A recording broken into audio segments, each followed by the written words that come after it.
How's everyone doing? I'm okay.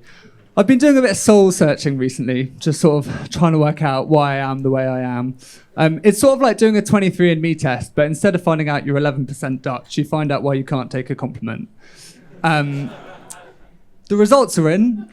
Kel surprise. I'm a very boring mixture of my mum and my dad. I get my height and my need to get to the airport 3 hours before a flight from my dad. And I get my legs and a healthy dose of Catholic guilt from my mum.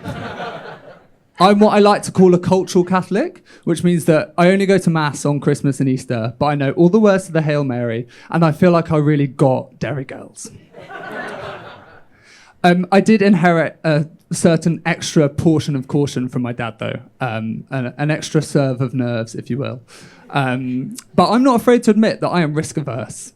I don't speed because there's a risk I might crash. I don't bungee jump because there's a risk the cord might snap. And I don't ski because there's a risk people will think I'm a complete wanker. It does mean that I'm not the easiest travel companion. I get quite stressed. And unsurprisingly, I have fairly strong feelings about the correct amount of time to give yourself at the airport. Anyone who gets to the airport more than 2.5 hours before a flight, my brothers and sisters in apprehension, my concerned little bunnies, my people.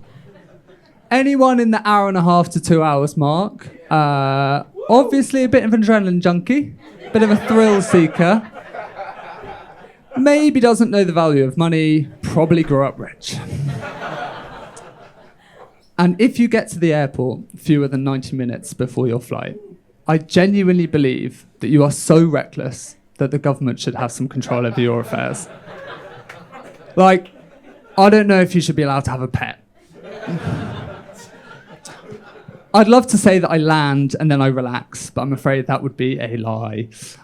Every holiday has to start with a 200 picture photo shoot of the hire car. Picture the scene.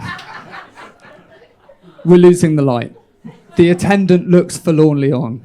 I adjust the aperture for the 8th time to try and get the perfect picture of a 5mm mark I think stands between me and my no claims bonus. The whole exercise is futile. I've already got insurance on the insurance. My girlfriend's issue is that I don't bring the same energy into the rest of the holiday. I don't take loads of pictures of her, and I don't take loads of pictures of us.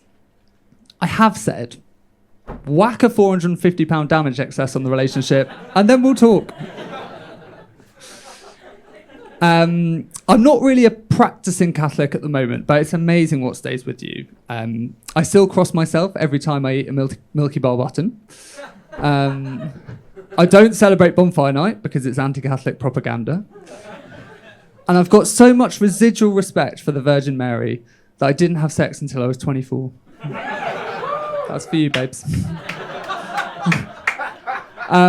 I have found myself feeling particularly Catholic recently because some of my friends have started having children and not getting married, and I've realised I don't love it.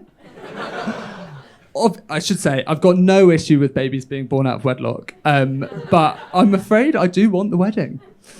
I love children, and I'm obviously delighted that my friends have stopped using contraception. But babies very rarely come with an open bar.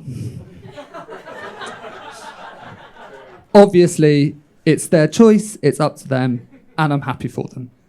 I've heard purgatory's lovely this time of year. I should have said at the very start, my name's Joseph, which the God-fearing among you will know is a biblical name.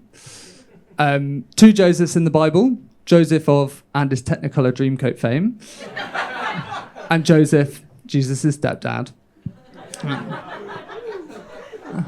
I like to try and embody both of them in my daily life by dressing like a twat and accepting the flimsiest of excuses every time my girlfriend cheats on me.